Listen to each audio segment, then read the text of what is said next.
నా పేరు వంశీకృష్ణ. ఒక నిమిషం. నా పేరు వంశీకృష్ణ. అంటే నన్ను పంజాగుట్ట పోలీసులు ఈ ఫోన్ ట్యాపింగ్ విషయంలో ఎంక్వైరీ అని చెప్పేసి అని విట్నెస్ కింద పంజాగుట్ట పోలీసులు ఫోన్ ట్యాపింగ్ విషయంలో ఎంక్వైరీ అని చెప్పేసి గత 15 రోజుల నుంచి నన్ను ఎంక్వైరీ పేరుతో పిలుస్తూ ఉన్నారు. నేను ఇప్పటికీ ఒక 3 సార్లు వాళ్ళు పిలిచిన ప్రతిసారి నేను అటెండ్ అయ్యాను. వాళ్ళకి సహకరించిన, వాళ్ళు చెప్పిన విధంగా వాళ్ళు ఏ టైంకి రమ్మంటే ఆ టైంకి అటెండ్ అయినా.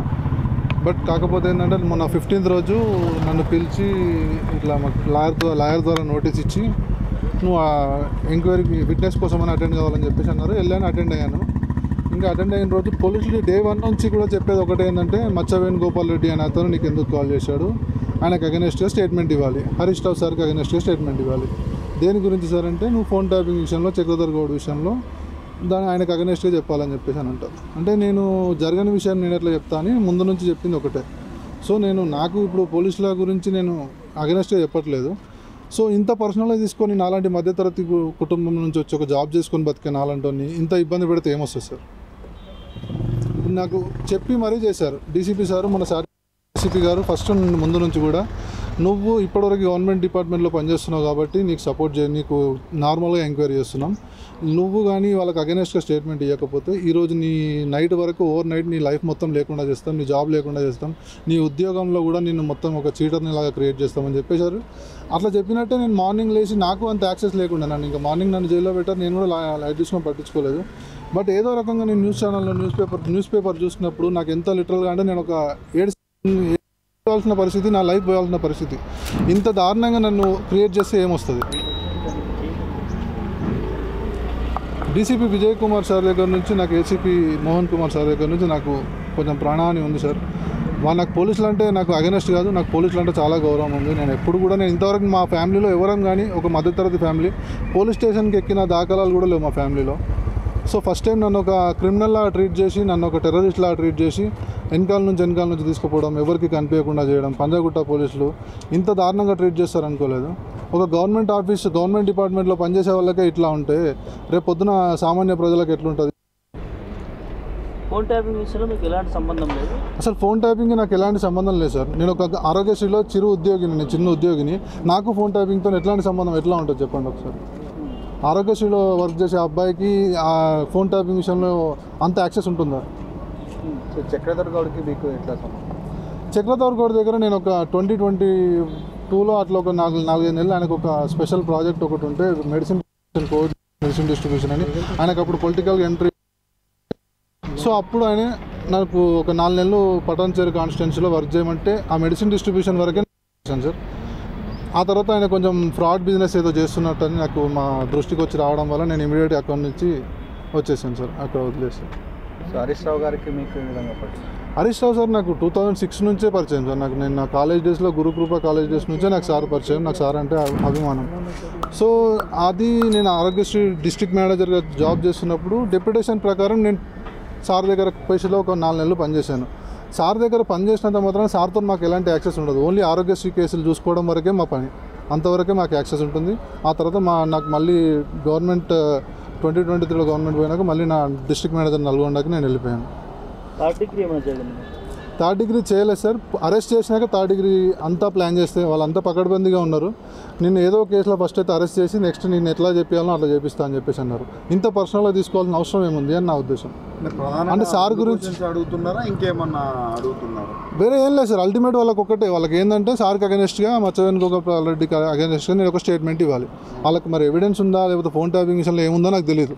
నా నోటితో అయినా వాళ్ళకి సమాధానం చెప్పి ఒక అగెనెస్ట్గా ఒక స్టేట్మెంట్ ఇప్పించాలని వాళ్ళ ఉద్దేశం. మీరు సిమ్ కార్డు తీసుకొని చక్రధర్ గారిని బెదిరించాలని చెప్పేసి అంటున్నారు. సిమ్ కార్డు తీసుకునే అంత నీచుని నేను సిమ్ కార్డులు తీసుకునే వ్యవస్థ చక్రధర్ గౌడ్కే ఉంది. ఇంకా నేను ఇప్పటివరకు కూడా చక్రధర్ గౌడ్ గురించి నేను ఎప్పుడు ఇన్నేళ్లలో ఎప్పుడు మాట్లాడలేదు. ఈ రోజు నుంచి అదే పని పెట్టుకుంటా. ఒక దాదాపు కొన్ని వేల మందిని మోసం చేసి ఇప్పుడు ఆయన సంపాదించుకున్న పైసలు, ఇప్పుడు సంపాదించుకున్న డబ్బులన్నీ, ఇప్పుడు ఖర్చు పెడుతున్న డబ్బులన్నీ ప్రతి ఒక్క నిరుద్యోగి దగ్గర సంపాదించుకున్న పైసలే. కేరళ, తమిళనాడు, కర్ణాటక, ఆంధ్ర ఈ స్టేట్స్ నుంచి కొంతమందిని వ్యక్తుల్ని తెప్పించి జాబ్లు ఇప్పించడము. వాళ్ళ జాబ్లు కాల్ సెంటర్ పేరుతో ఒక ఆఫీస్ క్రియేట్ చేసుకున్నాడు. ఆ కాల్ సెంటర్ పేరుతోని ఆ సాఫ్ట్వేర్ కోసం జాబ్ కోసం అప్లై చేసుకున్న నిరుద్యోగులను వాళ్ళ డేటా అంతా పర్చేస్ చేసి వాళ్ళ డేటా తీసుకొని వాళ్ళకు ఒక మెసేజ్ చేసి మీకు జాబ్ ఇప్పిస్తామని మెసేజ్ చేసి వాళ్ళ కాల్ సెంటర్ పిల్లలతో జాబ్ చేయించి వాళ్ళందరితో కాల్ చేయించి వాళ్ళ డేటా తీసుకొని ఒక పర్ మంత్ ఆయన కోటి టార్గెట్ పెట్టుకొని అట్లా సంపాదించిందే ఈ డబ్బంతా. అదేదో నేను రైతులకు దానం చేస్తున్నా ఇది చేసిందని చెప్పేసి ఏం లేదు. ఆయన తీసుకున్న దాంట్లో ఒక 5% కూడా దానం చేయలేదు. అట్లా కొన్ని వేల మంది దగ్గర, కొన్ని లక్షల మంది దగ్గర మోసం చేసి సంపాదించిన పైసలే ఈరోజు ఆయన దగ్గర ఉన్న పైసలు. ఇప్పుడు మీరు చక్రగౌడ్ గౌడ్ బాధితులకు బాసటగా నిలుస్తుంటారు మీరు? మరి నేను 100% నేను ఆయన వల్ల ఎవరైనా కష్టపడ్డ, ఆయన వల్ల ఎవరైనా విక్టిమ్స్ ఎవరైనా ఉన్నా నేను వాళ్ళందరికీ సహాయం చేయడం రెడీ ఉన్నా. అది ఆయన దగ్గర పనిచేసే ఒక 40-50 మంది ఉంటారు. వాళ్ళందరూ డేటా కనుక్కొని వాళ్ళని ఎంక్వైరీ చేస్తే డీటెయిల్గా నన్ను ఎంత అయితే ఎంక్వైరీ చేసిరో వాళ్ళని కూడా తీసుకొచ్చి ఎంక్వైరీ చేస్తే క్లియర్గా ఎవరు ఎట్లాంటి వాళ్ళు అనేది తెలిసిపోతుంది. పోలీసులు ఏమో ధమ్కి ఇచ్చారు? ధమ్కి అంటే ఏం లేదు సార్, ఒకటే విషయం వాళ్ళు చెప్పేది ఒకటే, నువ్వు ఏదున్నా నిన్ను ఏ కేసులో అయినా ఇరికిచ్చైనా వీళ్ళకి అగెనెస్ట్గా స్టేట్మెంట్ ఇప్పించాలి. ఫస్ట్ డే 1 నుంచి ఎండ్ ఆఫ్ ది డే నాకు 4th రోజు వరకు కూడా, నాకు 15th రోజు వరకు అరెస్ట్ చేసే రోజు వరకు కూడా ఇదే పని వాళ్ళకి. నన్ను పిలిపియడము అదే. నా భార్య పిల్లల్ని నేను సెకండ్ టైం నేను మన పంజాగుట్ట పోలీస్ స్టేషన్ అటెండ్ అయినప్పుడు, నేను మా ఫ్యామిలీ ఫంక్షన్ ఉండి అటెండ్ అయ్యి వస్తున్నప్పుడు మా భార్య పిల్లలు నాతో ఉన్నారు. వాళ్ళు దింపేసి వస్తా అన్న కూడా వినకుండా నన్ను పోలీస్ స్టేషన్ రమ్మన్నారు. 10 నిమిషాల్లో ఏసీపీ గారు మీతో మాట్లాడతారు, మళ్ళీ పంపిస్తారని ఎస్ఐ గారు నాకు కాల్ చేశారు. సార్ మా పిల్లలు ఉన్నారని చెప్పినా వినలేదు, తొందరగా వచ్చి మళ్ళీ వెళ్ళండి అన్నారు. నాకు ఈవినింగ్ 7 నుంచి నైట్ 1:30 వరకు నా పిల్లలు అక్కడనే పోలీస్ స్టేషన్లో ఉన్నారు. 2.5 years పాప ఒకరు, 3.5 years పాప ఒకరు. అంత ఆడపిల్లలు మోషన్ వేరు, వాళ్ళు ఏం తినలేదు. ఆ డైపర్ చేంజ్ చేసే ఛాన్స్ కూడా మా వైఫ్కి లేకుండా ఉంది. ఇట్లాంటి సంస్కృతి ఇప్పుడు మనం చేసేది. ఇట్లా మా ఒక మధ్యతరగతికి ఇంత టార్చర్ చేసి ఏమొస్తుంది?